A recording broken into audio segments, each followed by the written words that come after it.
The following is a presentation of the ACC Network, an exclusive production of Raycom Sports.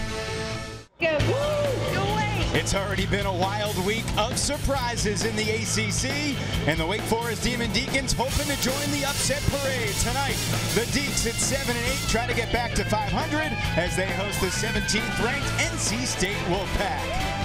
Good evening and welcome courtside, everybody. Evan Leffler with Corey Alexander. So great to have you with us. Wolfpack have started 2-1 in ACC play. In those 3 games, the starters have scored 127. The bench has scored 128. Well, Kevin Keats gets his strength in numbers, and he feels as though if their first 5 can't get you, their second 5 can. Innovative play brought to you by Progressive Insurance. Get slam dunk savings today. Visit Progressive.com. And we talk about that bench production. Devin Daniels with 19 points versus Pittsburgh, and getting it done in multiple facets of the game beyond the arc, knocking down the 3 off of great ball penetration, and then with the ball in his hands, not always making plays for himself, but also for his teammates, using the screen and roll to perfection, and then using his size to get an advantage in the paint and finish over smaller defenders. Bench ended up with more than 50 points in the 6-point win over Pittsburgh.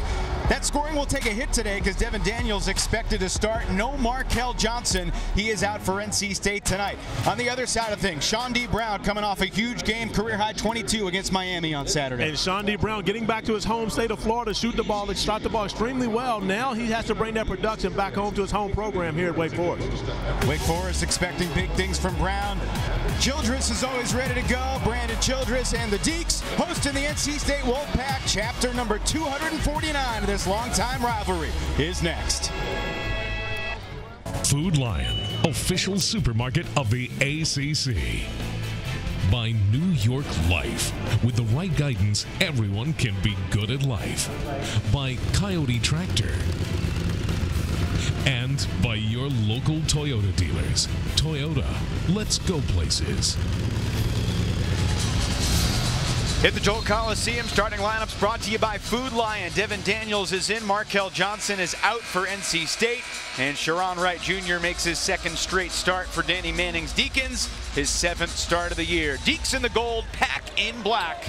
And Devin Daniels wins the opening tip. Braxton Beverly will run the offense. No Markel Johnson. How does that change things for Wolfpack? Well, for the Wolfpack, they lose their best playmaker. You're talking about a young man that led the ACC in assists a year ago and is also shooting a very hot basketball. So it is a significant loss. However, there's a lot of talent on this Wolfpack team. Wake comes up with a steal. Right ahead to Brown. Off balance, but he lays it in. And that's important for Wake Forest, especially Shawnee Brown, to see the ball go through early and getting layups. It helps with those jump shots later, but more importantly, if you can even compete in the turnover battle versus NC State, you find yourself in good shape. One of the big reasons NC State was victorious on Saturday was the offensive rebounding. They had an offensive board their first trip. Not this time. Smart cleans up the Beverly miss. And there's Dorn, like a free safety, intercepting the pass. And that's the one thing you don't want to do against NC State is turn the basketball over. They get energy and they feed off of that, especially if they're able to get out in transition and get easy buckets. On the drive, Bryce wraps the pass to Walker. Chance for a 3-point play for Wyatt Walker, who played just 2 minutes on Saturday. He was ejected for dragging down Pitt's Xavier Johnson. But it's the dribble penetration by Bryce. It does a great job drawing the second defender and then recognizing where Walker is, getting the easy layup and the opportunity for the and-one. Brandon Childress, who plays 37 minutes a game, picks up the foul 70 seconds in. You see immediately Danny Manning allowing Sharon Wright Jr. to handle the basketball a little more to take the pressure off of Brandon Childress, dealing with the full court pressure of NC State. NC State loves to hamper the point guard, so when you've got multiple ball handlers, it only helps. Pretty good defense from Walker, standing his ground on the block. Dorn kicks it. Bryce wide open for 3. 2 straight possessions. NC State touching the paint and then finding open teammates for good looks. We saw the layup by Walker earlier and then the kick out 3. And that's the way that they want to play. They want to stay in attack mode, not just running the perimeter. And Wake Forest, another turnover, giving the ball right back to State. Danny Manning looking for his 100th career win. 99 and 110 between Tulsa and Wake Forest.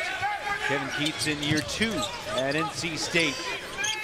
He has got this program in a really desirable spot quickly. And talking to Kevin Keats earlier today, he told me that, you know, he felt like they really were a year ahead. He expected to be here probably in year 3.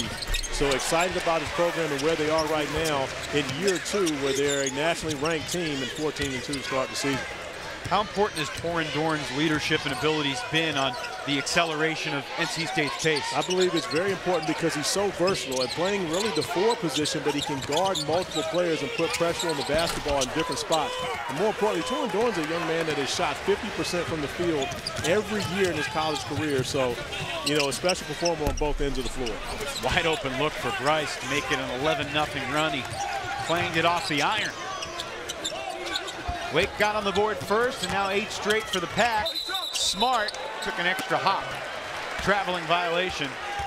Wake turns it over for the 3rd time. And that's the area of concern, or one of the areas of concern for Wake Forest, is those turnovers, 3 early, and not only from the standpoint of, you know, giving NC State the basketball back, but opportunities that you don't get to score. Wake Forest has shot under 40% in their last 3 games, all ACC contests. And when you're not shooting the ball well, you've got to continue to get multiple opportunities. Smart did a good job blocking out Walker. Childress the rebound. Brandon Childress, double figures every game this year, but a nice dish, and it's Ikenna Smart inside for 2. I love the patience there by Brandon Childress, allowing Smart to get in position to be able to feed him for the wide open layup. More importantly, he drew the attention of Walker when he got in the lane. Beverly, pass is intercepted by Horde. And you don't want to pass it to Ikenna Smart in the backcourt. It's kind of wobbled into the front court. Wake's fortunate, and Brown draws contact. That's the first foul on Walker. Catch our breaths with the Carolina Ford dealers. Keys to the game. What you got tonight, Corey? Well, for NC State, they have to defend the 3. You know, Wake Forest has struggled shooting the basketball, and the one thing you don't want to do if you're the Wolfpack is give them that confidence here on their home court. On the other side for Wake Forest, they've got to limit those turnovers. We talked about 3 early, but North Carolina State feeds off of those turnovers. They're 6th nationally, and first in the ACC, and forced turnovers a game at over 18.5. Walker to the bench, and DJ Funderburk, who's just played so well over the past couple of weeks, checks in. He had 18 points in 34 minutes. Was forced to play a ton because of Walker's early ejection. Devin Daniels played pretty well in the first half on Saturday, I'd say. 15 points, bouncing back from a subpar game against Carolina. And Devin Daniels is going to have to be a scorer for NC State, and they're going to need that production that they're losing with Markel Johnson, and they're starting to get it early from Torin Dorn, who normally starts games off very well. And he's a guy that plays with significant energy, but more importantly, he gives them that boost on the defensive end of the floor, the ability to switch on the multiple players. Explosive move from Dorn. That's the 4th Wake Forest turnover.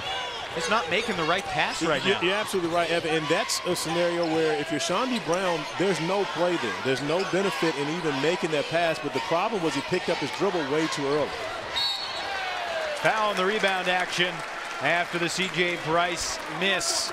Well, Torin Dorn, just like Saturday, jumping out to a great start, exploding to the tin for NC State. They lead by 4 early on at the Joel. Carolina State went 12-1 in the non-conference, a signature win at home over 7th-ranked Auburn. The setback against the Tar Heels, but they earned a lot of respect with the way they battled back in that game. And then on Saturday, a game, Corey, that maybe they, in other years, the Wolfpack wouldn't have won that game, but they pulled it out, which takes us to our road to the tournament, brought to you by the Honda dealers of the Carolinas. Well, you're talking about an NC State team that's coming off of an NCAA tournament bid a year ago, but I believe they're much better this year and more of a Kevin Keats style of play team. He's got his pieces in now, and guys that transferred in and sitting out are now eligible to play. And I believe the way that they play 10 deep is how he exactly wants this program to operate. Nice dribble drive. Sharon Wright Jr. gets the Wake Forest basket. And a great response for Wake Forest out of the timeout. We saw, as you mentioned earlier, NC State had an opportunity to make an 11-0 run after Wake scored the first basket of the game. There's DJ Funderburk doing what he does.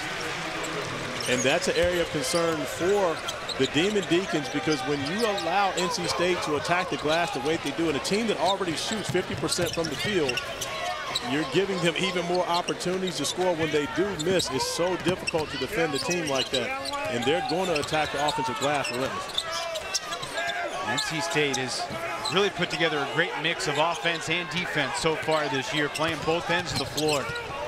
Wide open, Olivier Sarr. Not a great defensive trip there. Well, you give Brandon Childress the credit for really using the screen and roll properly and taking away two defenders from NC State, and no attention paid to Olivier Sarr under the basket. Of course, you got a defender falling down, which definitely doesn't help. Wake shooting 67%, but they're trailing because of the turnovers. Thunderberg for three. Oh, two Demon Deacons are there. Instead, it's Jericho Helms who comes down with a rebound.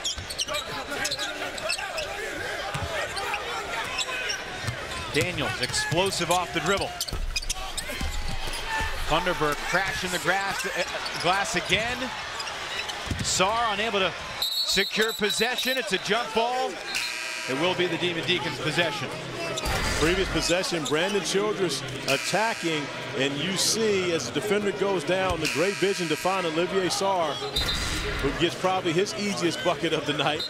But I love the attack by Brandon Childress, putting the pressure on the NC State defense to keep him out of the paint, and then the vision to find the teammate underneath. Braxton Beverly to the bench. Eric Lockett coming off a great performance, 17 points off the bench on Saturday.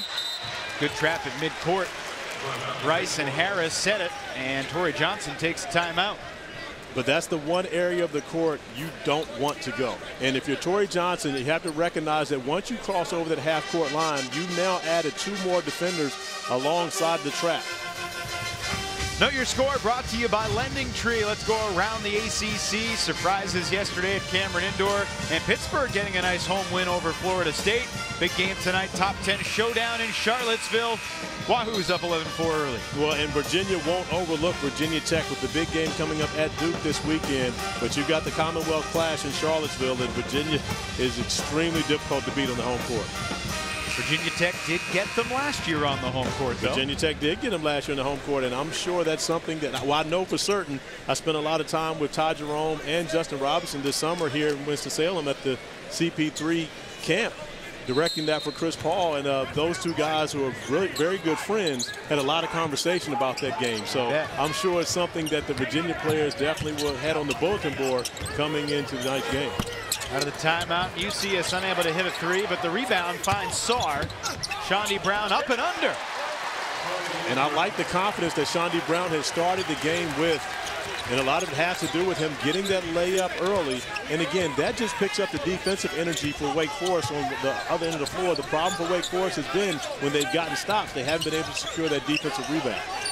Saw the numbers. NC State so far is 4 of 5 from 2-point range, 1 of 8 from 3. Shot clock's down to 5. Into the paint, unable to connect. Helms. They've had their second chances, but they have not cashed in. They've had second and third and often fourth chances they haven't cashed in on. Childress in transition. Didn't really know where he was going. It finds Johnson. He's swatted and fouled by Bryce.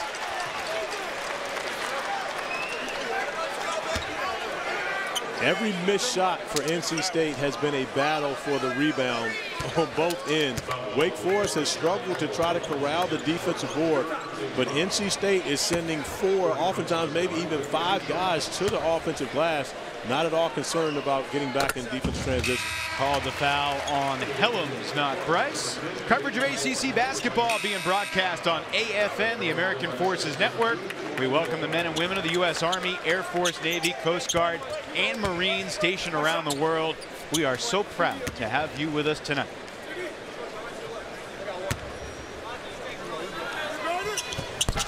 Not that long ago, Wake was on the verge of being down 11-2. Now they're up 14-12. Well, Wake on a 12-4 run has gotten them back in the position to where they can take a lead. You know, and talking with Steve Woodbury before the game, one of the things that he mentioned to me was Wake Forest does a better job defensively in the first half because they're in front of their bench. The problem happens in the second half when they get away from their bench and they're having to defend away from the coaches and the communication. This is a young team. Danny Manning told me they don't communicate very well on the court, and it's difficult, you know, for younger players really to step outside of their comfort zone and do that.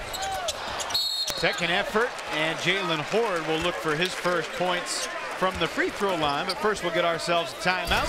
11:46 to play in his first half. Getting on the inside of the floor once again is Torn Dorn, carving out some space under the basket for the reverse layup to tie the game at 14 for the Wolfpack.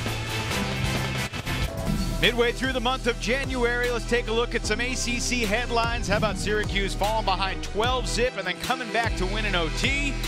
The Tar Heels falling flat against Louisville on Saturday. And of course, the Virginia Cavaliers keep on chugging along. Kyle Guy and company still perfect as they face the Hokies in Charlottesville tonight. Biggest surprise there is the loss at the Dean Dome for North Carolina after Louisville goes to Pitt and gets beat at Pitt, coming into North Carolina and knocking off the Tar Heels by 21.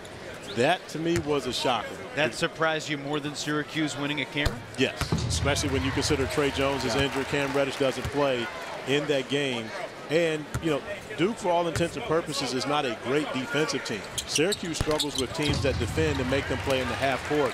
But they can get up and down the floor. And I believe Syracuse is 3-1 in the league right now. They got off to a difficult non-conference start, but they're playing very good basketball since they've been in ACC play. As someone who voted for Tyus Battle for ACC preseason player of the year, he looked like a player of the year candidate last night. Well, and he is. I mean, he's going to lead the league in minutes every year, so he's going to have the opportunities to be out there. But again, you know, Syracuse struggles at times in the offense, especially when they have to play half court and they rely on Battle to make plays. Clock winding down. Bryce forced to fire. Sarr with another rebound, his third. And I'm sure Danny Manning had a conversation with his team in the huddle during the media timeout about rebounding and finishing each and every possession on the defensive end of the floor. Wake has dodged a few bullets so far because State has 5 offensive rebounds and only 2 second-chance points to show for it. Yeah, but give Wake a lot of credit for defending those. I mean, even though you give up the offensive rebound doesn't mean that you give up the layup. And they've been there contesting those layups and fighting for every one of those, you know, possessions on the interior. But you're talking about a older, stronger, more physical NC State team, but that's where one of the areas where Wake Forest has to grow up and has to grow up in a hurry. Thunderberg to the bench with 2 fouls. Keep an eye on that. He's played just 5 minutes so far. Walker returns for Kevin Keats. Wake has Childress with Mucius, Smart, Johnson, and Horde. Got his first couple points at the free throw line a couple trips ago. Oh, nice cut. Torrey Johnson lays it in. And again, a beautiful cut by Johnson, but more important, the patience of Brandon Childress to keep his dribble alive along the baseline and allow that play to develop instead of picking up his dribble and pinning himself down there amongst the trees. Packer just one of their last 7 on a 4-minute scoring drought. Wake Forest with its largest lead of the half. Great fake and take and make by Torn Dorn. You know, and what Wake is doing in the zone, you're going to give up. The basketball is going to touch the paint. Now the onus becomes on NC State to make a play. Torn Dorn can make plays, but what you're giving up is 2-point baskets in comparison to threes, where NC State can often hurt you from beyond the arc. Disparity in field goal attempts is the big difference in the game right now. The reason why it's the Deacs by 2.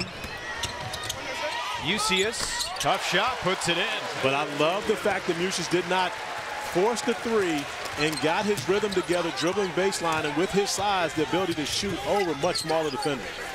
He's been struggling from 3, so wise move to step inside the arc. Looking for Walker, pass a little low. You can't let Walker dribble out of that double team. Here's Beverly. And a strong rebound for Smart. Childress pulls up. Got it. I tell you right now, Brandon Childress has played not just a good, but a great first 10 minutes of this game. The problem for Wake Forest has been through this season is sustaining that consistent effort. But Wake has gotten the job done for the first 10 minutes. 30 more to go, but I like the way Danny Manning has got this game started off. They've gotten points on each of their last 8 possessions. Make it 9.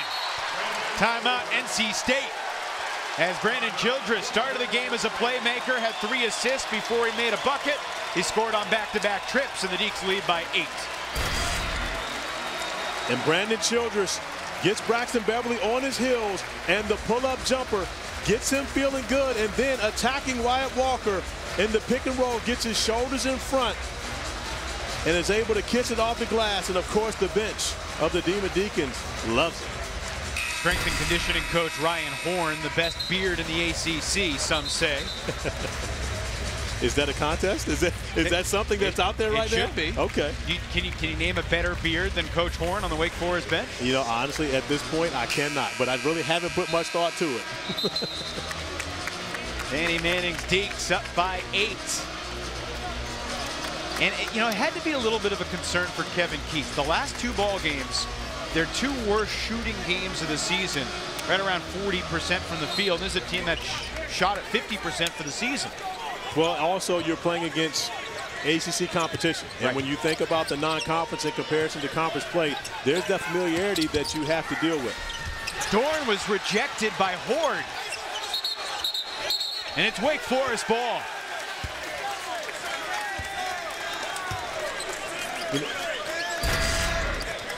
And getting the ball inside the paint, and give Jalen Horde a tremendous amount of credit for not giving in at the basket, but competing and coming up with the block shot, regaining possession for the Demon Deacons. Horde recovers. Smart. Got it. You know, talking with members of the NC State program, one of the things that they said to me was, if Wake Forest comes out and plays the first half like they played against Duke, we're in trouble. And right now, we're seeing that effort from the Demon Deacons, but a lot of it has to do with the fact that, remember, you're a young team at home, you have a comfort level, and more importantly, as we talked about earlier, you're defending right in front of your bench. You're allowing that communication from your coaches to help you. They've got to be able to carry over this consistent energy into the second half. Dorn from the baseline puts it in. With that basket, Torin Dorn now has 1,000 points as a member of the pack. Over the past 3 seasons, he's over 1,300 points, including the time in Charlotte, as Ikenna Smart slams it home at the other end. And again, Smart is the recipient, but the play was made by Jalen Horde, and handling the pressure of NC State, and give Wake Forest credit for what they've been able to do after the first couple of minutes where they had 4 early turnovers. Wake has done a great job of getting quality shots on once they've crossed half court. Not only have they handled the pressure, but they've made the Wolfpack pay the price for that pressure. Well, Wake had 4 turnovers in the first 4:25, and since then they've gone 9 of 12 from the field with 0 turnovers, so that's been the biggest adjustment, and that's on the players. That's not on the coaching staff. They were prepared to do that. It's just going out and executing. Torin Dorn gets the free gift off the good hustle from Bryce. And off of another offensive rebound by the Wolfpack, and again, they get an opportunity to rebound 39% of their missed shots, which, when you're talking about a team that shoots close to 50% from the field, when you're going and getting 4 out of 10 of those misses, you got a pretty good offensive bunch. Devin Daniels to the basket. Haven't mentioned the shot clock too many times in this game. I don't think it's going to be much of a factor in this when you got 2 teams that love to get up and down the floor and play fast. Foul on Beverly in the backcourt. We'll get ourselves a timeout.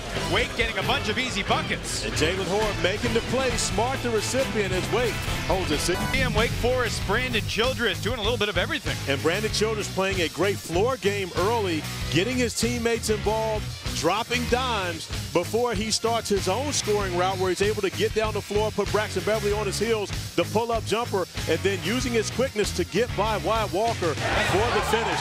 Brandon Childress with a great start to this game here on his home court.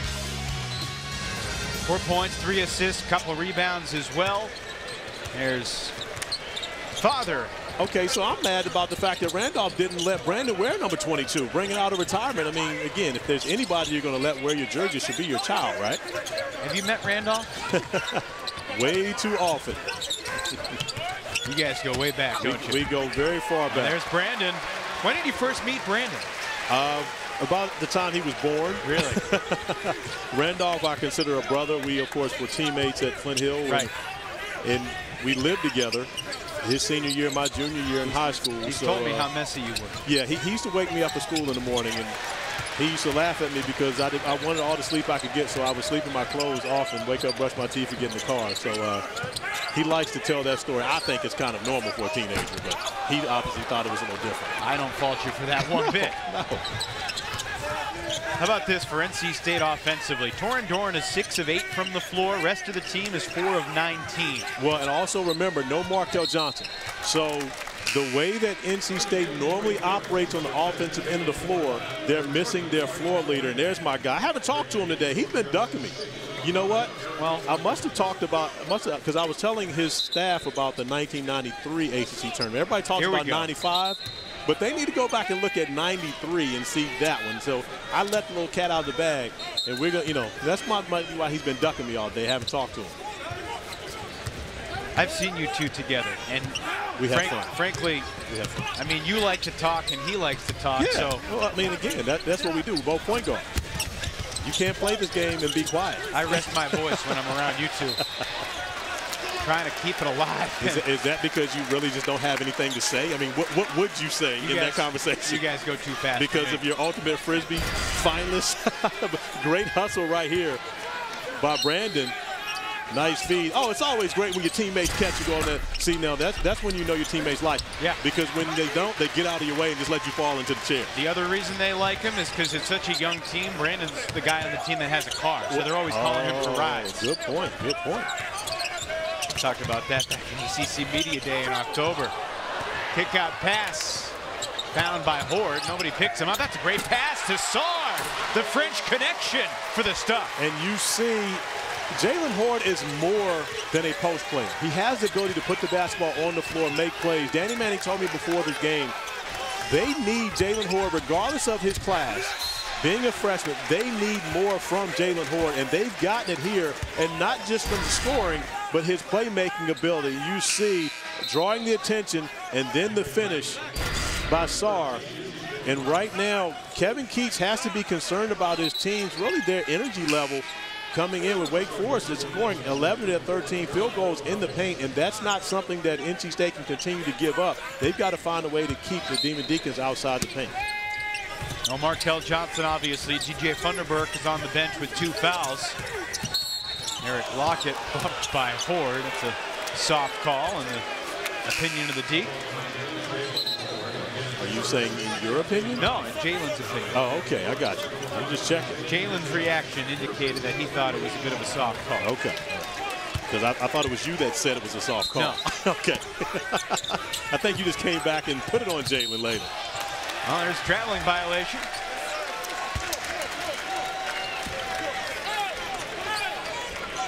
It's had all the makings of potential trap game. First game of a 3-game trip for NC State. They go to Notre Dame on Saturday and then travel to Louisville on the 24th.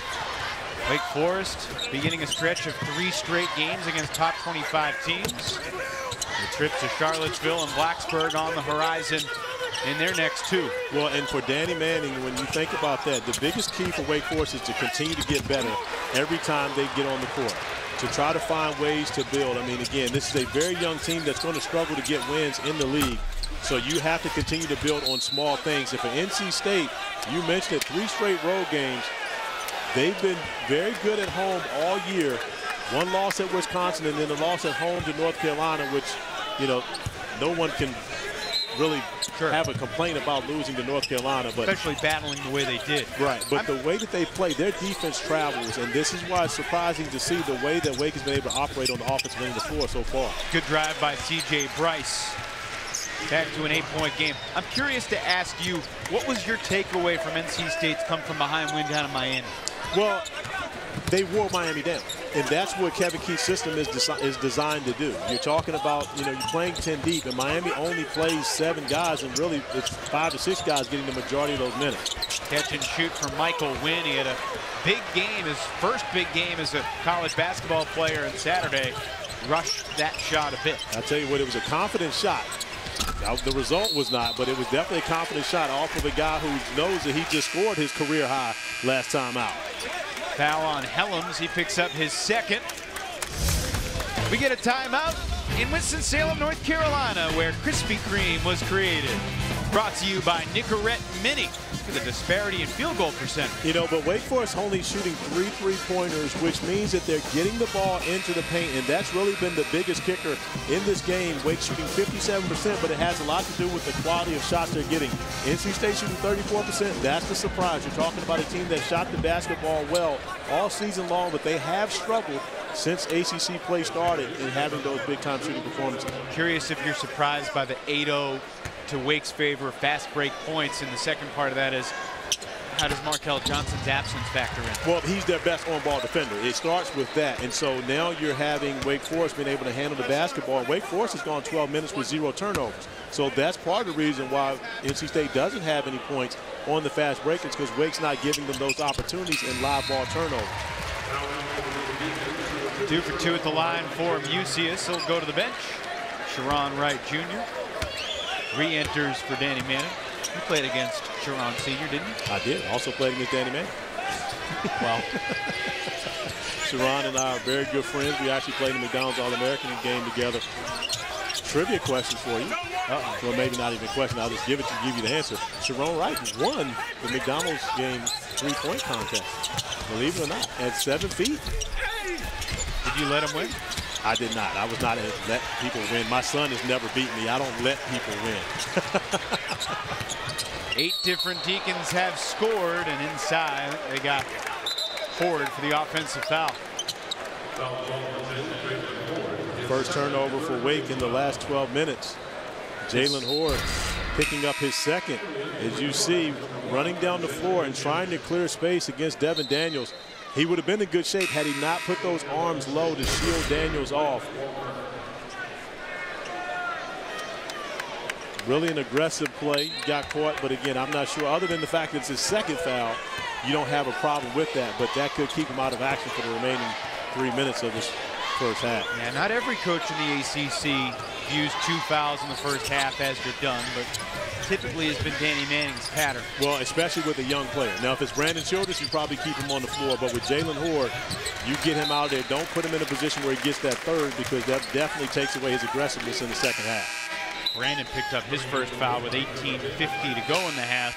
He still has that just 1 foul. And Brandon is also of the Randolph tree, which means that he gets 1 foul. He's going to stop playing defense. Well, he got a deflection right there. Because he's not coming out of the game. Believe that. He's second in the ACC in minutes. By the way, you see that Virginia score on the bottom line. Cavaliers began that game 9 of 11 from 3. The Hokies team that has been second best in the ACC defensively. Best among non-Virginia teams. Out of control dribbling there from Wright. And 2 back-to-back turnovers for Wake Forest after they had gone a stretch of 12 minutes with no turnovers. But more importantly, 2 opportunities that they didn't take advantage of to kind of increase this lead. You know NC State's going to make a comeback. It's going to happen in this game. So if you're Wake Forest, you want to get as much separation as you can to prepare yourself for that second half comeback from the Wolfpack. Dorn lets it fly. And they got Lockett over the back, offensive foul.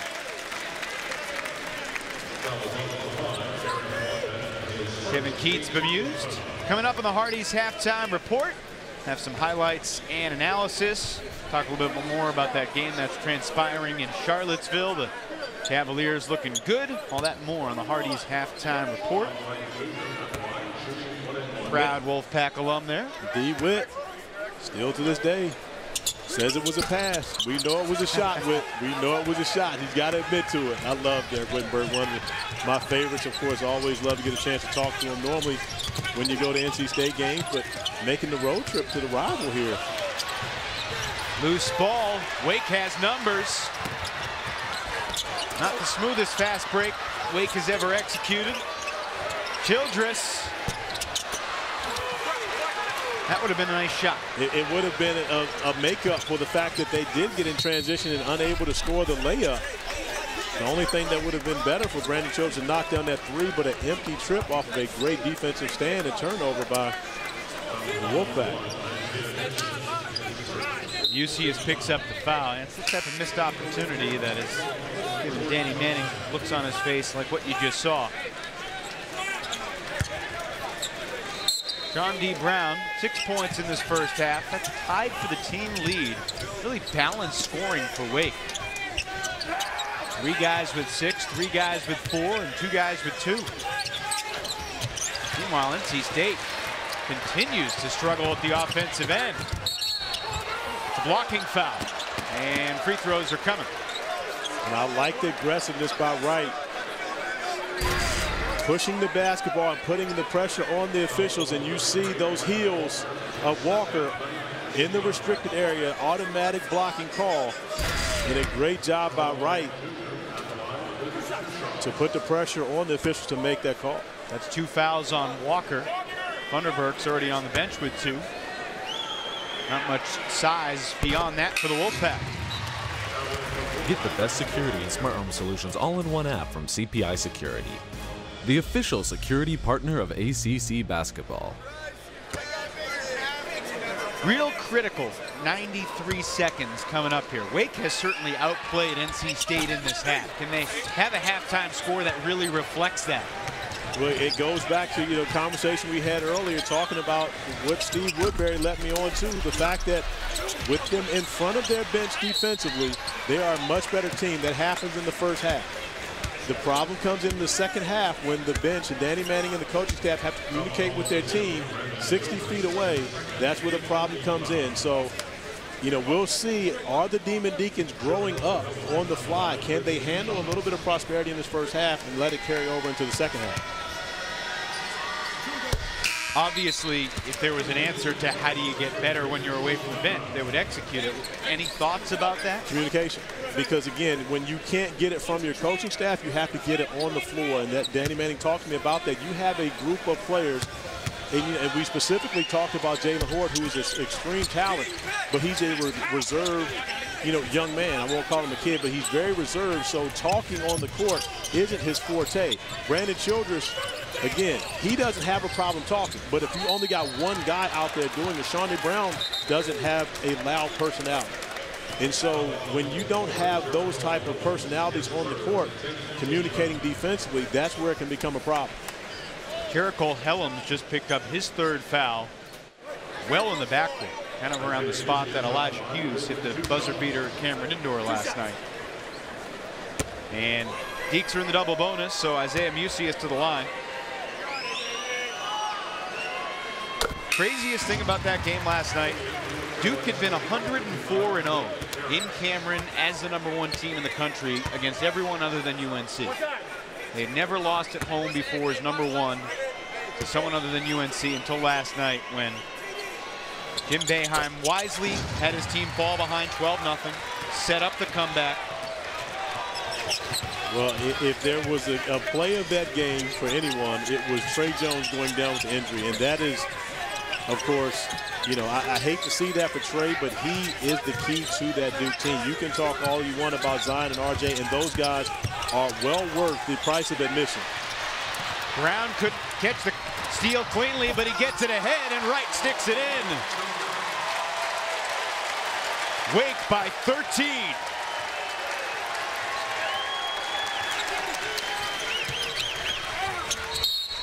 And NC State draws a foul inside. Smart play by Torrin Dorn there, recognizing that it wasn't the time to put up a 3, especially after a turnover, where Wake Forest does a great job defensively in the kick ahead from Sean D. Brown to Wright, who's able to finish and extend the lead. 13 points, the largest lead of the game thus far for the Demon Deacons. Saar picked up his first foul. First free throw miss of the game for the Pack. And Dorn has been the offense.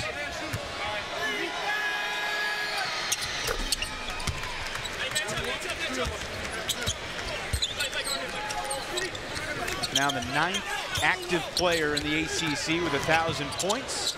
A huge game tonight. Kyle Guy could join him. Here's Johnson. Buries the 3. If I'm not mistaken, that's the first made 3-pointer of the game for Wake Forest. They've done the majority of their damage in the paint, but right now a 15-point lead for the Deacons. And the crowd encouraging them to get one more stop before the half. This might be as loud as the Joel Coliseum has been all season. Dorn with 3. Double team comes. Pack don't get a shot off. That's the stop the Deacs were looking for as they lead by 15 at the half. And I love the energy that Danny Manning's team has approached this game with. Fortunately, they're a young team. They have short memories. They forgot about the last game and come out with an opportunity to win and doing their best to take advantage of it here in the first half. Wolfpack have had some ghosts in this building, staring at a 15-point deficit at the break tonight. ACC basketball is being brought to you by your local Toyota dealers. Toyota, let's go places. By Hardee's.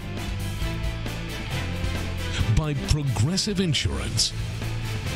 And by First Citizens Bank.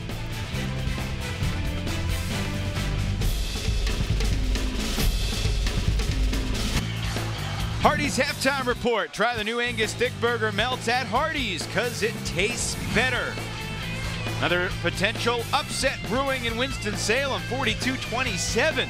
Deacons at the half. Welcome everybody. Evan Lepp with Corey Alexander.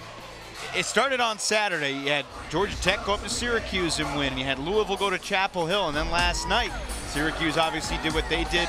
Can you add this one to the list? Well, you also have to think about Pittsburgh beating Florida State. So this one in the first half, give Wake Forest a lot of credit for the way they've approached this game. And they've seen the upsets early this week and feel like they can get one here on their home court. When you look at how Wake Forest has done this, they did it by really holding NC State to one of their worst halves of the season offensively. Well, they were able to do that because they didn't give NC State those opportunities in transition. Wake had 6 turnovers, but probably 4 of those 6 turnovers were plays where the ball went out of bounds, and they didn't give NC State the opportunity to get out in transition.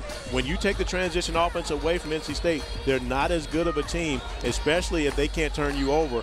That makes it difficult for them to guard in the half court. Deacons trying to avoid an 0-4 start. They're halfway there.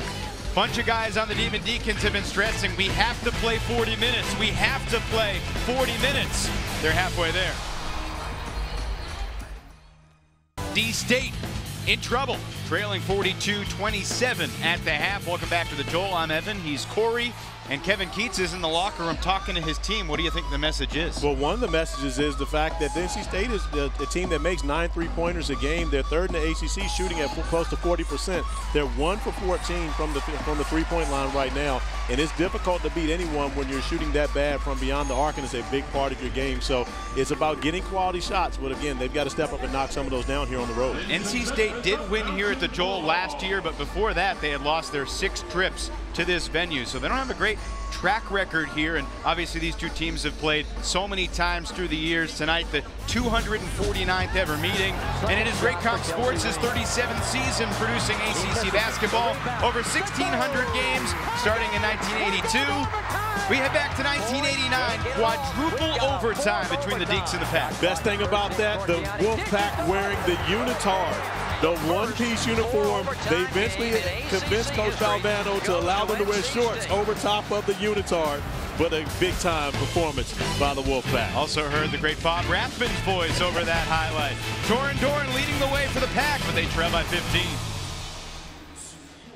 Once again, your halftime score, Wake Forest 42, 17th ranked NC State 27. We're at the Joel Coliseum. It's so great to have you with us on this busy night of college hoops. Appreciate you making us a part of it.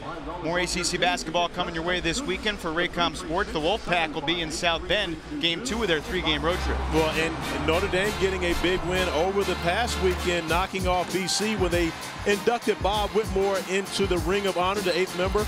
And now a little bit of momentum for Mike Bray's team. But again, when you look at the opportunities for NC State to go get a road win, and then you think Louisville at Georgia Tech. Georgia Tech has been a tough team to beat, especially at McCamus Pavilion.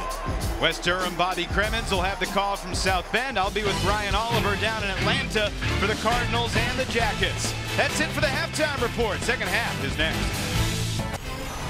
ACC basketball is being brought to you by Geico, saving people money for over 75 years. By Gatorade, win from within. By your Carolina Ford dealers. By Bojangles, it's bow time. And by CPI Security, official security partner of the ACC. The great Tim Duncan was a fantastic player in so many of these rivalry games. Our stats update brought to you by the North Carolina Education Lottery, celebrating 12 years and over $6 billion raised for education. To learn more, visit nclottery.com. 1 of 14 from 3 stands out for a team that's shooting about 40% from 3 for the season. It really does, and when you look at the offensive rebounds, but for 11 for NC State, but unable really to make those matter much.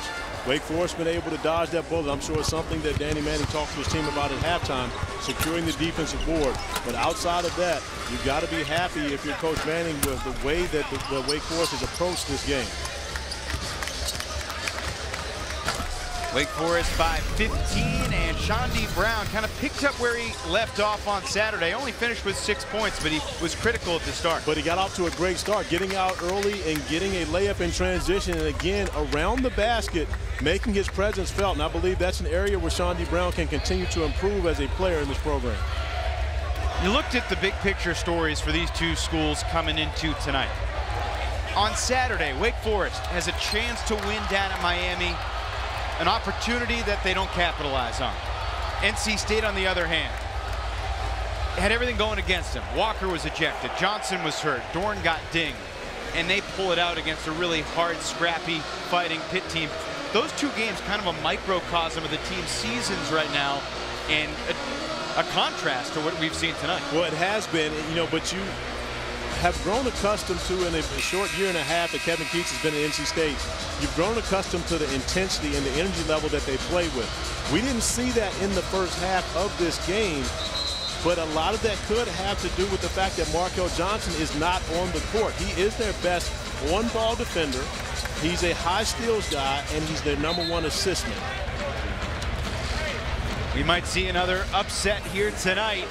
The crazy thing about this is everyone knows going on the road in the ACC is tough as a ranked team like Florida State did, but Louisville and Syracuse getting those wins over ranked Tar Heels and Blue Devils teams is what really stands out to me. Yeah, the surprise to me was the one at Carolina. When you take into consideration that Louisville had just gone and lost at Duke, at Pitt, an overtime game, and then to go into North Carolina, the Dean Dome, who had a big win over NC State, you know, and to be able to have that type of performance. But Chris Mack has the Cardinals playing very good basketball. And Mack was very critical of his team's effort at Pittsburgh. They responded well as Dorn spins and scores. He now has 15 points. Torrey Johnson, Wake's leader, with 7. 4 others have 6 in the balanced Demon Deacon effort. And I like the adjustment that Danny Manning has made, allowing Sharon Wright Jr. to bring the basketball up the floor, because you're going to have the best defender guarding Brandon Childress. And it takes away just a bit of the pressure off of the ball and allows Childress to be able to have a little more energy to operate in the half court. Jalen Horde just drew an offensive foul on the rebound action. Or I should say a defensive foul. Well, Shawnee Brown being aggressive, and then you see Jalen Horde working for an offensive rebound, doing more for his team without having the ball in his hands, and that's another area where you're able to gain possession for your team. Here's a mismatch. Horde unable to finish over Beverly, but on the second effort, he scores. That's the other thing, Corey. Wake was up by 15, and Jalen Horde, who's their second leading scorer and arguably their most talented player, had 2 points in the first half. But he made plays, and he didn't just do it with the scoring. He made plays, dropping the basketball off and helping handle the ball against the pressure and getting opportunities for his team on the offensive end of the floor. That's going to be Wake Forest ball, so says Tony Henderson. How about Brandon Childress playing a little defense? Well, and he's getting the job done in the deflections. And we talked about the fact that he picked up that foul early, but picking up deflections and disrupting the opposing team's offense has been important. And, you know, you're really seeing the absence of Markel Johnson on this team right now. When you put Devin Daniels into the starting lineup, who's a very good player, but not a point guard, you force Braxton Beverly to be the point guard of this group, and it's not the same team. We saw that last year when Markel Johnson was suspended. But when he got back into action is when NC State really picked up their level of play. 3 is good for Jalen Horde. Wake by 18.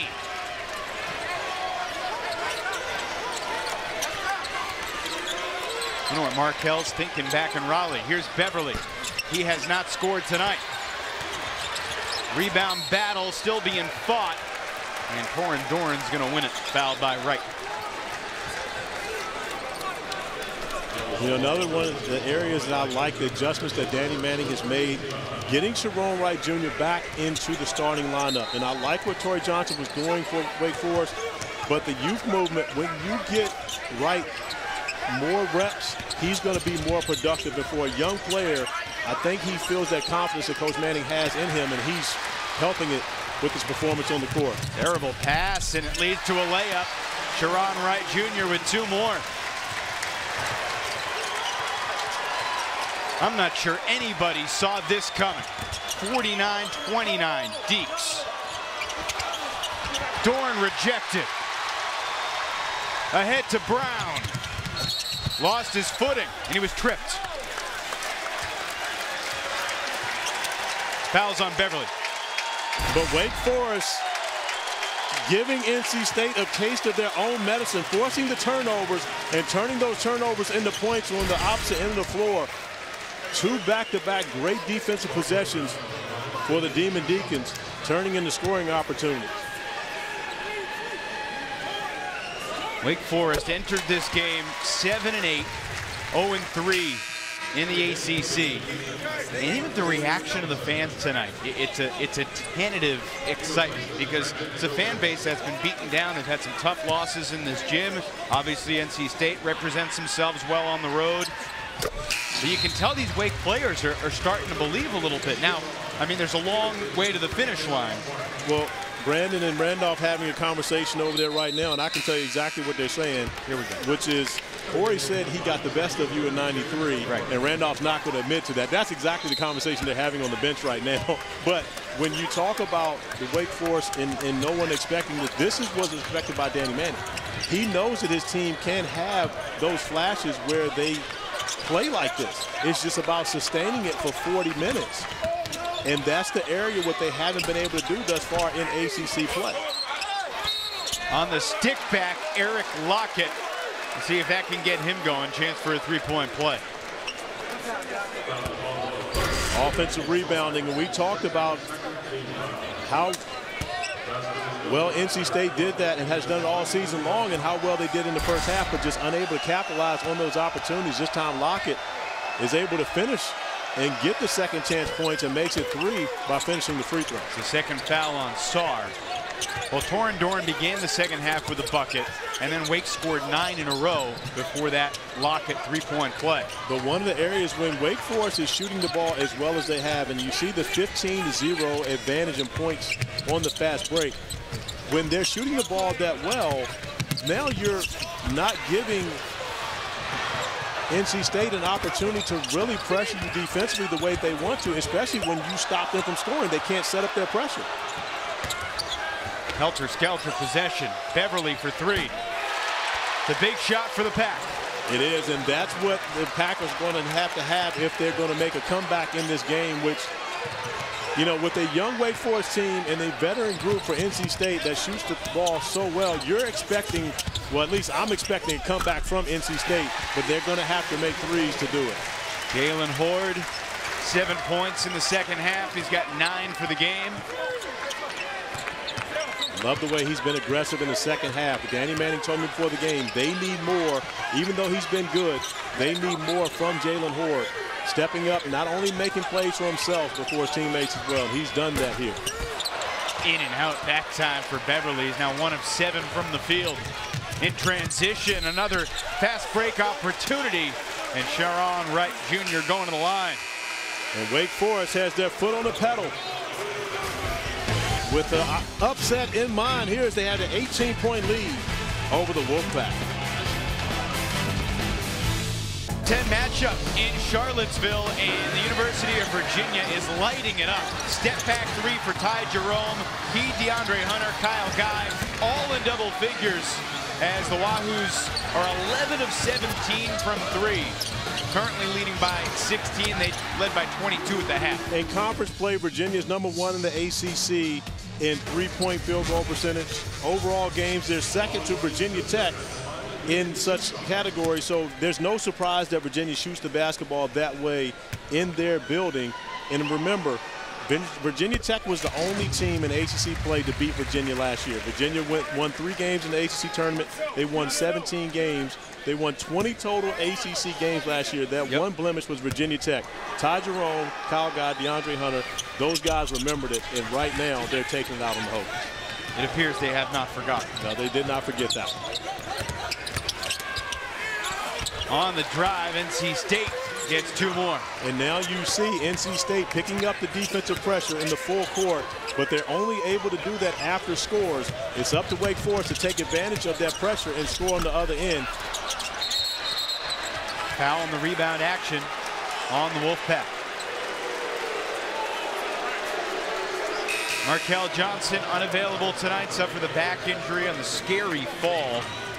Was undercut by Pittsburgh's Jared Wilson frame, kind of a freak accidental play. They are missing his pace and tempo, especially in the second half. He's shot the ball 69% from the floor in the second half of games this year. And you also have to acknowledge he is their leading assist man. He's the one that has the basketball in his hands the majority of the time and led the ACC in assists at over 7 a game last year. So not playing as many minutes this season, but if he were, he probably still would be at that number. Foul was on Beverly, creating another possession for Wake. Still 13 to shoot. Looking for Sarr inside. Pretty good defense. Lockett deflected it. Thunderbird came up with a loose ball. Wolfpack will look to chip away here. They've been a very good second half team this year. C.J. Bryce, step back. And that's just a beautiful individual move by C.J. Bryce to get to the mid-range. But again, a score allows NC State to set up that full court pressure and not allowing Wake Forest to get out and get those easy looks that they were getting in the first half. And a lot of that had to do with the fact that the Wolfpack was just missing shots. Brown being aggressive, couldn't finish, but how about the Deacons in the offensive glass? Musia snuck in that time. You know, and that's an area where you have to exploit when you're playing a smaller lineup, which NC State is right now, 4 guards on the perimeter. Thunderbird, no. Childress the rebound. A couple Deeks on the floor. Who's the foul on? I think it's on Helms. And right now, Wake Forest does have a size advantage on the interior. You see Mucius with coming in, picking up the offensive rebound, the putback, and that's where he has an advantage. He's a perimeter player, but at 6'8", he can sneak in there and pick up baskets on second chance opportunities and really use that size to shoot over, you know, much smaller defenders. And this is where, you know, if I'm a Wake Forest fan, I'm excited about the future of this program because you have guys like Isaiah Mucius, you have the Jalen Horde. Now, of course, Jalen Horde could be a guy that puts his name in the draft. Who knows what happens there? Sharon Wright Jr., you got a number of young players that can really grow in this program and help this program to get back to its winning ways. Helms picked up the foul at the other end. It was his 4th. And, well, there's another foul on the pack. It's on Daniels. That is team foul number 6. In ACC play, opponents have made 62 free throws coming into this game versus NC State, where NC State had only attempted 30. And that trend continued in the first half of this game. Wake Forest getting to the line much more so than NC State. Long rebound finds Childress. Opportunity for second chance points. Category that even Wake Forest, I'm not sure they thought they would win here tonight. They're not winning it now. They're trailing 13-12. Come up empty there. Beverly stops and pops and hits. Confident shot by Braxton Beverly. And there, if you're Shawnee Brown, you've got to recognize who you're guarding. Beverly's greatest weapon is his three-point ability. You got to make sure you pick him up and run him off the line. Don't give him those easy looks in transition. Beverly had a huge game against the Tar Heels, helped to get the pack back into it. 21 off the bench. Johnson on the drive. Thunderbird took it away, and then the foul's on the Deeks. One thing for certain you know about Braxton Beverly, he can shoot the basketball, and this is easy pickings for the guard out of Hazard, Kentucky. Just walking into the 3 And that's recognizing the scouting report, knowing you cannot give him those looks. He's knocked down 2 threes in the second half, and he's a young man that can catch fire quickly. He's hit multiple threes in most of the ACC games he's played last year and this year. And also remember, he's having to man the point in this game without Markel Johnson. That's trouble. But there's a defensive breakdown by the Demon Deacons. You have probably the best shooter on the floor catching the basketball, and you have 2 defenders run away from him. We told you there would be a comeback. And right now, it looks like the Wolfpack have found their rhythm. And they've done it by Braxton Beverly. Not 1, not 2, but his 3rd three-pointer here of the second half. NC State has cut the Wake Forest lead to 11. And it's happened because of a defensive breakdown by the Demon Deacons in the zone. And we talked about the communication.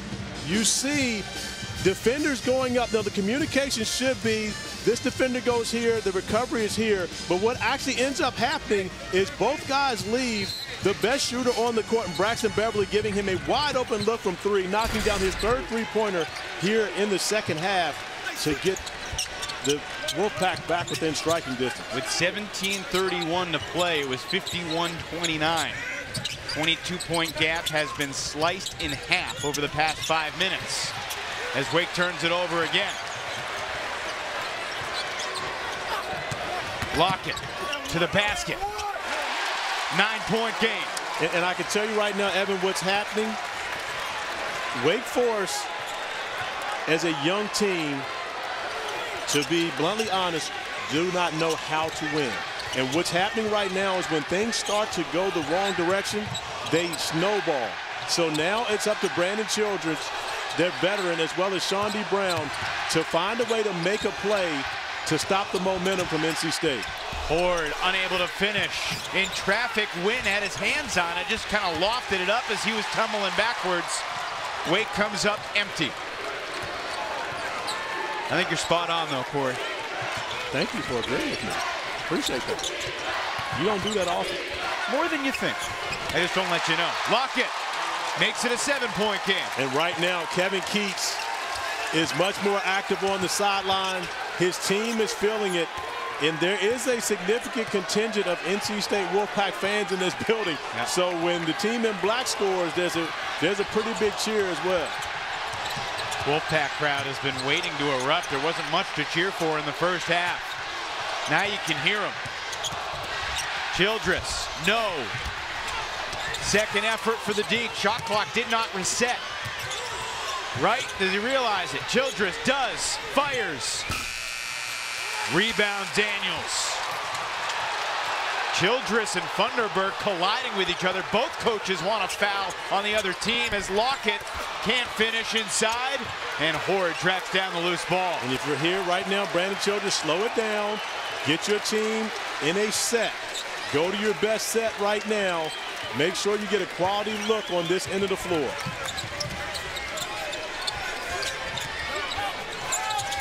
Wake Forest 0 for its last 5, 1 of its last 8. Shot clock at 6. Horde gets it back. NC State ball.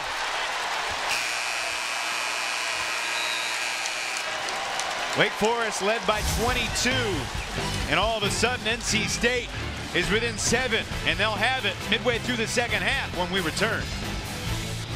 Back in Winston-Salem, we look at some ACC headlines. Gavin DeLaurier, 1 made field goal away from tying Ala Abdelnabi's ACC record. And an announcement today, Nora Lynn Finch, longtime NC State athletic director for women's athletics and senior associate commissioner, one of the great players in ACC sports through the years, announced her retirement at the end of this academic calendar year. Congratulations to Nora, and she will definitely be missed in this league. Yes, she will.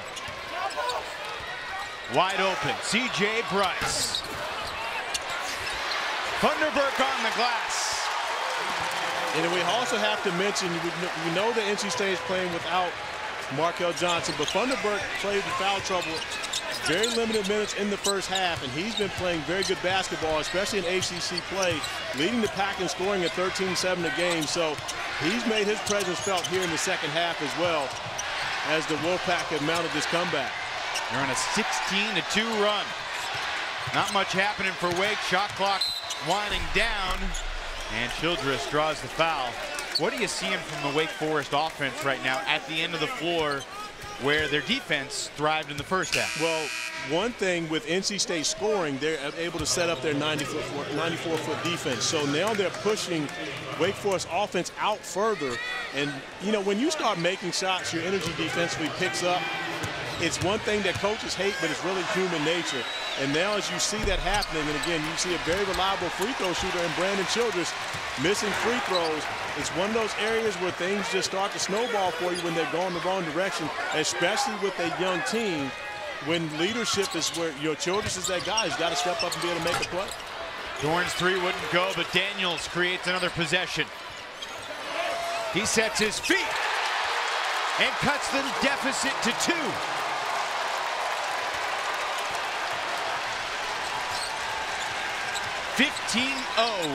And 19-2. And the fourth three-pointer that NC State has hit here in the second half. We talked about 1 for 14 in the first half.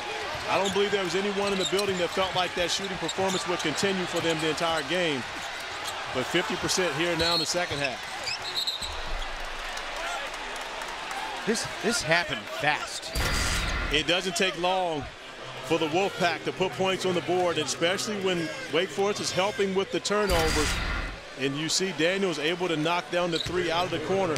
But that time you had 2 players rotate to Braxton Beverly because he's made 3 three-pointers and leaving Daniels wide open in the corner. Again, it goes back to that defensive communication. Danny Manning and his staff 60 feet away from his team on the defensive end of the floor. And you're seeing the difference in them, in this young team when they're in front of their bench compared to when they're on the other end. 2 for 2 at the line for Jalen Horde. Before those 2 free throws, it had been a 25-5 run. And how about that? I mean, that's not defensive communication. That's just not getting back. Well, that's just not keeping your man in front of you, and it wasn't even about getting back. But Wake Forest actually is applying pressure, but it's a token pressure to just try to slow down NC State. But that was something that Kevin Keats and his team worked on in shoot-around today. Long rebound to Daniels. Right at Sharon Wright, and the foul will go on the Wake Forest freshman. 7:55 to go. Pack have trimmed a 22-point gap to 2. And we're back after a word from your local ACC. Take a look at our Toyota game summary. For summaries of other ACC games, go to the ACC.com. Complete change of story in the second half. Well, Torin Dorn and Jalen Horde, 2 guys we expected to come in and have big performances in this game. Jalen Horde did the majority of his damage to start the second half. Torin Dorn has been consistent all night long, but it's been Braxton Beverly who sparked this second half comeback for the Wolfpack. 3 three-pointers here in the second half after NC State went 1 for 14 in the first half. Beverly got it started from beyond the arc, and it just got contagious for the Wolfpack here throughout the first 12 minutes of the second half. NC State's last lead was when the game was 12-10. A while ago. Now we're tied. Daniels knocks the score at 58. And you see just the defensive energy by NC State. Now that they're feeling better about their offensive game has changed. And look at the pressure and how far out Wake Forest has to start their offense. On the drive, right denied by Funderburk. Looks like 2 totally different teams, Corey. It really is, from both sides. It's a different Wake Forest team who was operating on all cylinders offensively in the first half.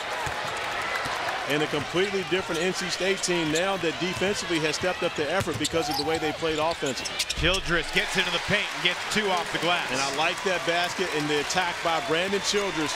The pump fake to get the shot blocker in the air, but more importantly, that's the guy that you need for Wake Forest to step up and start making plays at this point in the game. Beverly to Daniels. Little jab step, fires. Rebound tracked by Wright. Looking to push. Sharon Wright Jr., nobody stopped him, and he missed the layup. Out of bounds. NC State ball. Brandon Childress with the game time, finds his way to get into the paint and then gets the shot blocker in the air, kisses it off the glass to regain the lead for Wake Forest. Kevin Keats, to his dismay, wondering how did he get in there so close.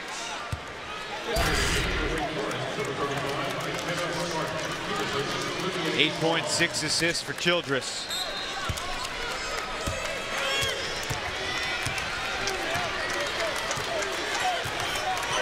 NC State trails by 2, 6.5 to go. These two schools first met 108 years ago. Final score that day, February of 1911, was 33-6. Okay. No one was complaining about low scores that day. I would love to see the uniforms. It's hard to imagine. Foul on the rebound action will keep it with the Pack. First foul on Smart. 6th team foul on Wake. So for the last time, after a foul, NC State will take it out. Saturday, 2 o'clock, the Pack in South Bend. 4 o'clock, Louisville and Georgia Tech from McCamish Pavilion. Deep three, Beverly. Wake ball.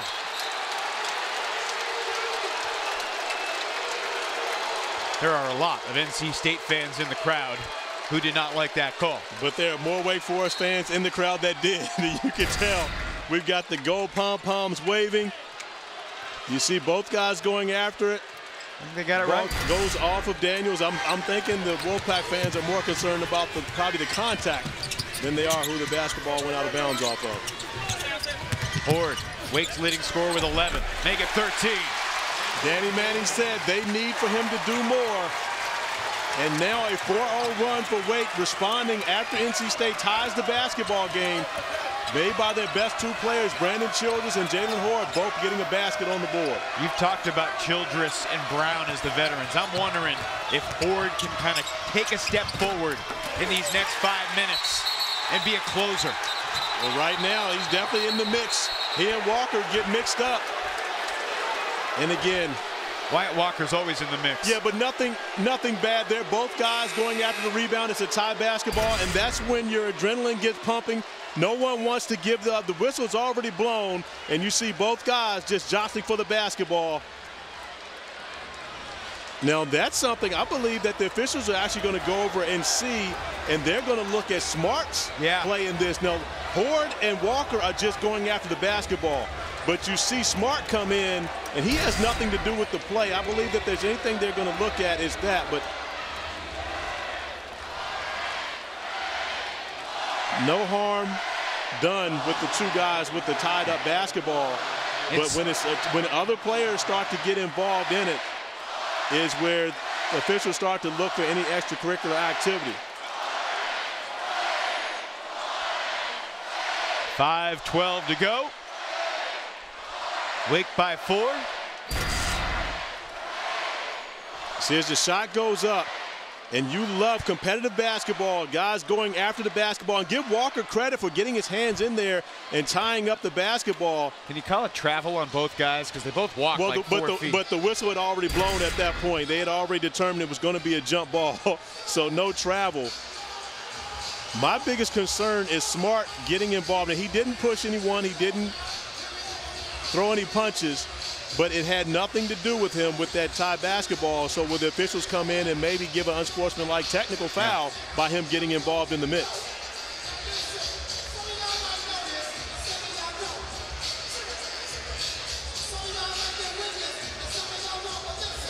Kevin Keats and his team, Danny Manning and his team, awaiting the word from Tony Henderson, James Breeding, and Doug Shows.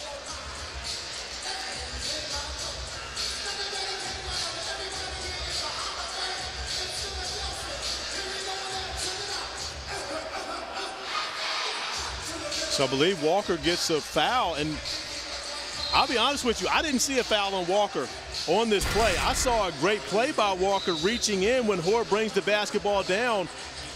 to force what should be a jump ball.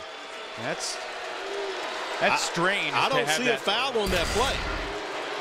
Maybe there was contact before, as soon as he got his hands in there, but again, I don't see a foul on that play. 1-1. Wyatt Walker did go to his head coach after the Pittsburgh game and apologized for what he called a selfish act, pulling down Xavier Johnson. Cost him final 38 minutes of the game. Fortunately, it didn't cost the Wolfpack the game. How about this little mini run from the Deacons after the Pack tied it at 58? Well, you have to appreciate the response. I believe those last 2 points may be a little bit of a gift, but the bucket by Brandon Childress and by Jalen Horde, I like that response, especially when the momentum was all in favor of the Wolfpack. Bryce got where he wanted to go, but he was unable to finish inside. That's now 7 straight field goals missed by the Wolfpack.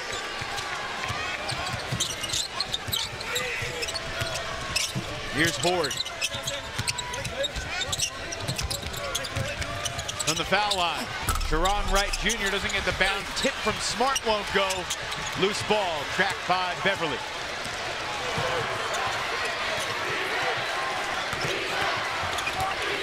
NC State, 3.5-minute drought continues as Funderburk's 3 rims out. A smart play by Childress here. Take your time.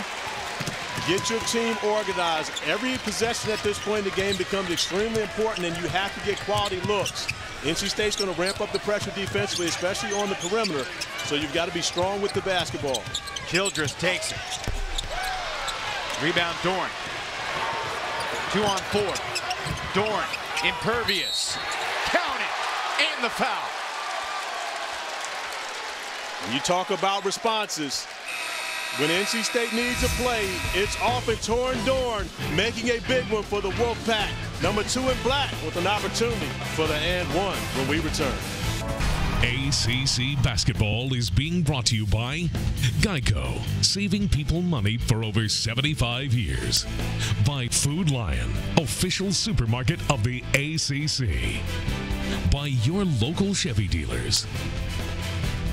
And by Lending Tree, official loan shopping partner of the ACC. Krispy Kreme Donuts in Winston-Salem, North Carolina institution. Wake Forest trying to continue its solid play in the Joel Coliseum against the Wolfpack. Packer just 6-22 all time in this building. 1 free throw for Dorn out of the timeout. Makes it a 3-point game with 3:51 to play. So you're not going to mention, after seeing the Krispy Kreme, that we have a tasty treat in our hands right now? You just missed that whole opportunity. It was a layup for you. I threw the ball to you on the block. You were wide open. No, don't try to pull that one off. You were selfish on that one. The pass deflected. It'll stay with Wake. 10 to shoot. These two teams will see each other again in February. Rematch at PNC Arena in Raleigh on February the 24th. And that's one area that we really haven't talked much about. Regardless of the records and the rankings, this is a rivalry game, and that has to be respected in this one. Dorn rebounds, the right miss. Dorn rejected at the rim, met by Smart and Horde. He was determined to get there. He ran into some arms. You're absolutely right, but give Wake Forest a lot of credit for doing the job defensively. Horde and Smart both getting in the mix and denying Dorn, who was willing to take, the reins on his shoulders and try to make plays for NC State. We talked about, since they tied the game at 58, they struggled to score, and it's been only Torn Dorn's 3 points on 3-point play since that stretch, as Wake Forest has done a much better job, responding after the Wolfpack tied the game. Horde makes it a 2-possession game. Crucial 3 minutes for Wake Forest. They're probably not going to be a tournament team, but imagine the confidence they gained going on the road to Charlottesville and Blacksburg by winning this thing at home tonight. Well, and not only that, but by just getting a win, especially in the ACC, can validate a lot of the hard work and the effort that Danny Manning and his staff and this team have put in. Childress comes up with a loose ball and draws the foul. And for the players, you need to see that effort materialize into the win column at some point, because when you play this well, if you don't come away with a win, it becomes even more deflating, especially when you think about the road trip that they have to make to Virginia Tech and to Virginia, playing 3 straight ranked teams. But having this one on their home court and the opportunity to win it, it's huge if you get it, but if you don't, it could definitely be defeating. It was the 4th foul on Beverly. His 3 threes really helped slingshot this NC State comeback. Brandon Childress has reached double figures for the 16th straight game this year. That's all of them.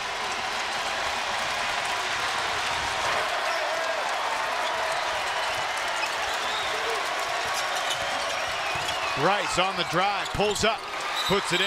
And we've seen C.J. Bryce make a number of just tough individual buckets in this game.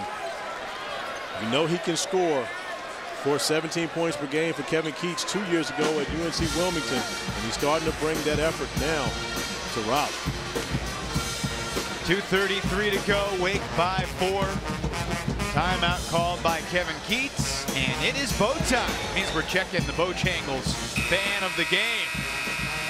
Man, that guy is having himself a night. Well, he's got his energy as well. He must have got some of that Bojangles sweet tea before the day, before the game started up. The best. That's my energy drink.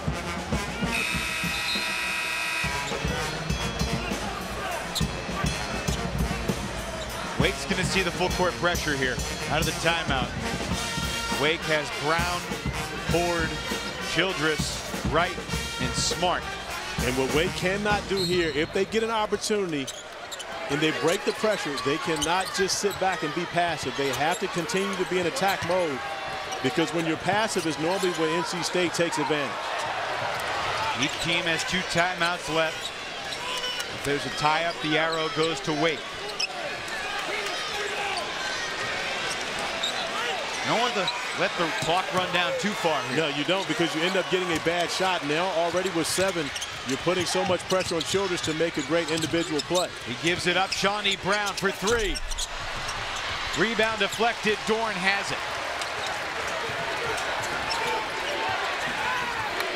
Dorn's the game-high scorer with 18 points.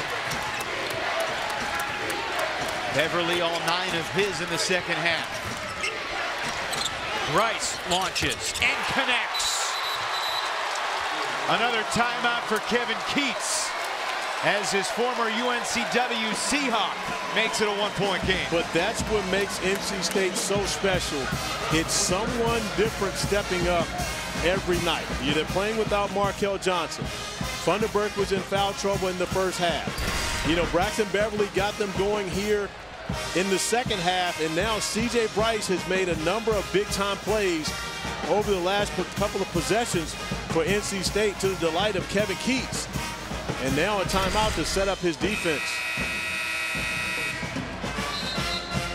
Wake by 15 at the break. NC State obviously trailed by as many as 21.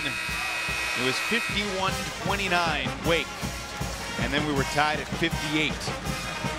So 51-29, and the largest NC State is trailed by is 21? 22. Okay, thank you. Yep. I'm just making sure. I'm checking your math. Did I say 21? You did say 21, but it's fault. okay. My I'm fault. going to let it go. Wake looking for their first field goal in this 4-minute stretch.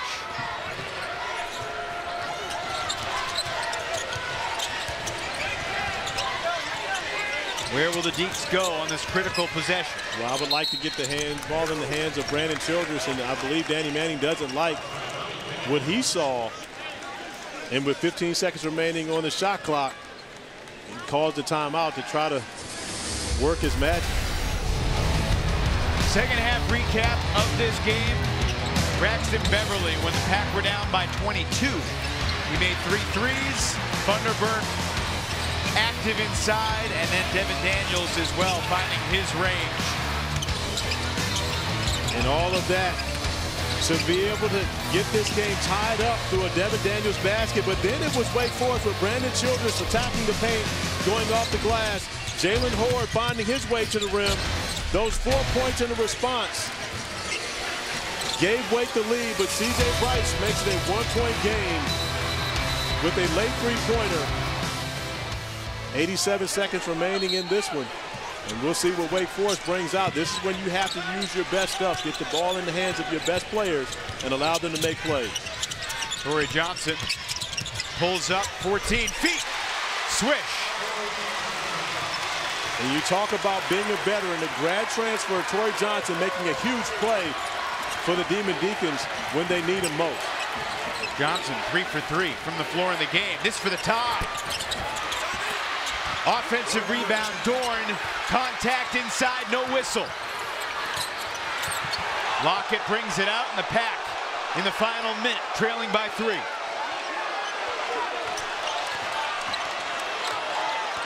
Beverly gives it up.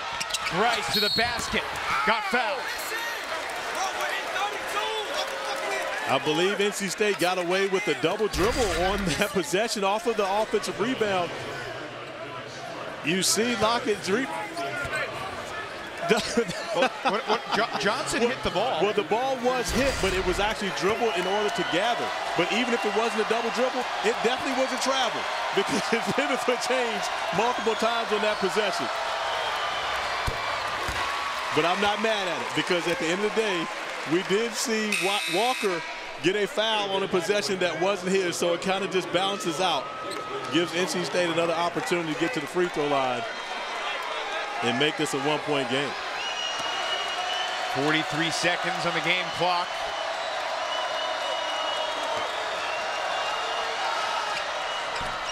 Missed the second. Rebound for Sarr. Now 13-second differential. Any Wolfpack foul would be 2 shots for Wake.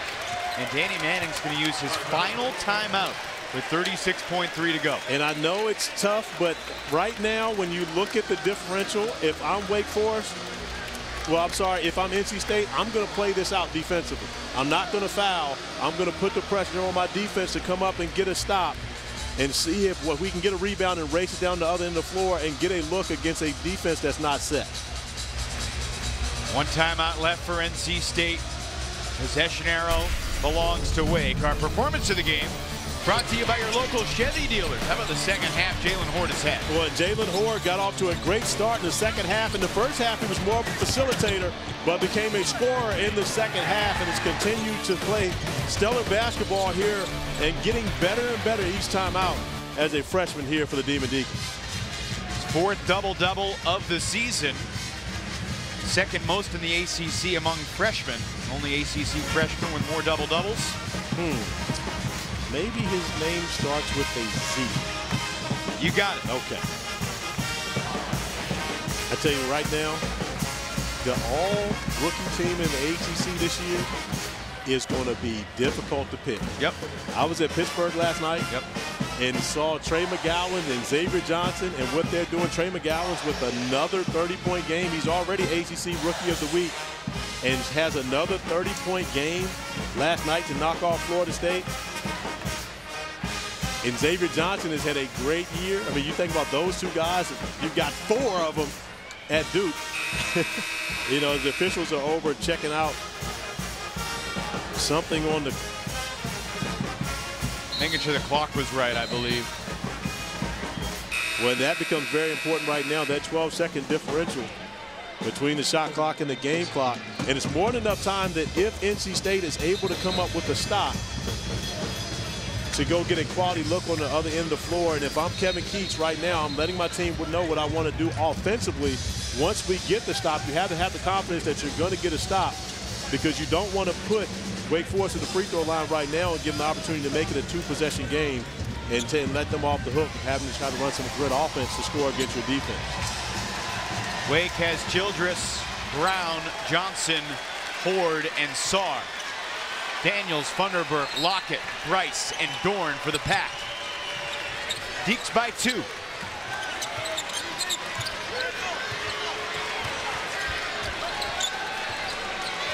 How late in the shot clock does Childress want to wait? I think you want to go at about 8 seconds. You can get a quality look at 8 seconds and not leave too much time. Here comes the screen from Saar. Childress to Johnson with 2. Johnson gets it off. He was fouled. So Torrey Johnson, who for the season is a 78% free throw shooter, will get 2 shots. A chance to make it a 2-possession game at the line. And this probably was the worst case scenario for NC State because you do foul. And again, if it was going to be a foul, there was actually a foul out on the floor that wasn't called. And then Daniels commits the foul as Johnson goes up to score. Grad student. Transfer from Northern Arizona. The leading scorer for the Lumberjacks last year. And Johnson made the toughest of the free throws, but this one right here can make it a 2-possession game, which with 13.3 seconds, of course, not unheard of, but makes it much more difficult for NC State to mount the comeback. His 3rd game of the year in double figures. Johnson buries it. 4-point game, 13 seconds left. Dorn calls the timeout. It's the Pack's last timeout with 8.5 in the clock. And I'm not going to question Kevin Keats. I'm not sure that was the time to take the timeout. I think Torrey Dorn probably could have got ahead of steam and got to the rim. One thing for certain that would not have happened, Wake Forest wouldn't have fouled him, or it would have been a mistake. He probably could have got an easy layup. Use your timeout then to set your defense and try to pressure in the full court. Might we add another line to this graphic? 12th ranked Carolina goes down to the Ville. Duke falls at home last night to Syracuse, and Pittsburgh bouncing back from the hard-fought loss in Raleigh with a real satisfying win behind 30 from McGowan's at the peak. And all you see is welcome to the ACC. That is ACC basketball. You've got a number of good players and really good teams in this league. And with the familiarity, it's often difficult to go up, and the playing styles oftentimes don't match up to where it gives certain teams an advantage over others, regardless of the number beside their name in the ranking or what the record is. Oftentimes the playing styles just don't match. All right, Wake needs to defend for 8.5 seconds to pick up the Deacons' first ACC win of the year, and trying to drop the Wolfpack to 2-2. The biggest thing for Wake Forest right here is not to foul a 3-point shooter. Yep. That's the one thing that you have to make sure does not happen if you're the Demon Deacons. Pack need to go quick. Rice not going quick enough. Beverly, top of the key. Dorn, no good. Rebound, Childress. That's the ball game. Another upset in this wild week in the ACC. Deacons 71, Wolfpack 67.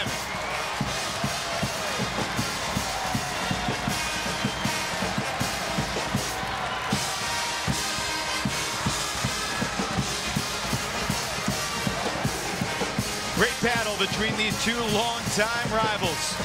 Wake Forest victorious. For highlights and must-see moments from this game and others, check out theacc.com. Next telecast on these Raycom stations Saturday, State and Notre Dame, Louisville and Georgia Tech. For Corey Alexander, I'm Evan Lepler. So long from Winston-Salem. You've been watching Raycom Sports.